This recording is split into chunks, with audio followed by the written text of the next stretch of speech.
ಹೀಗೆ ಸಿಎಂ ಪಟ್ಟಕ್ಕೇನೋ ವಿಜಯ್ ಏರಿದ್ದಾರೆ. ಆದರೆ ಅವರ ಮುಂದಿರುವಂತ ಅಗ್ನಿ ಪರೀಕ್ಷೆ ಇದೆಯಲ್ಲ, ಅದು ಇವತ್ತು ಅವ್ರ ಮಾತಲ್ಲೇ ಗೊತ್ತಾಗ್ತಾ ಇತ್ತು. ಒಂದು, ಸರ್ಕಾರ ಹೇಗೆ ನಿಭಾಯಿಸಬೇಕು ಏನು ಎತ್ತ ಅನ್ನೋದು. ಮತ್ತೊಂದು, ವಿಶ್ವಾಸ ಮತಯಾಚನೆ ಇದೆ ಈಗ. ಸೊ ತನಗಿರುವಂತಹ ಶಾಸಕರುಗಳ ಬೆಂಬಲವನ್ನ ಅವರು ಸಾಬೀತುಪಡಿಸಬೇಕಾದಂತಹ ಒಂದು ಅನಿವಾರ್ಯತೆ ಇದೆ. ಒಂದು ಫ್ಲೋರ್ ಟೆಸ್ಟ್ ನಡೆಯುತ್ತೆ.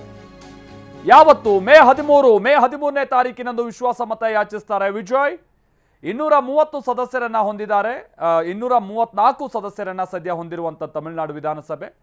ಅದರಲ್ಲಿ ಈಗ ಎರಡೆರಡು ಕ್ಷೇತ್ರದಲ್ಲಿ ನಿಂತು ಗೆದ್ದಿರೋರು ಮತ್ತೊಂದು ಈ ಥರದೆಲ್ಲ ವಿಚಾರ ಮಾಡ್ತಾ ಹೋದರೂ ಕೂಡ ವಿಜಯ್ ಅವರು 117 ಕ್ಷೇತ್ರಗಳಲ್ಲಾದರೂ ಕೂಡ ತಾನು ಅಥವಾ ಅಷ್ಟು ಶಾಸಕರ ಬೆಂಬಲ ತನಗಿದೆ ಅನ್ನೋದನ್ನು ಪ್ರೂವ್ ಮಾಡಬೇಕಂತ ಅನಿವಾರ್ಯತೆ ಬರುತ್ತೆ.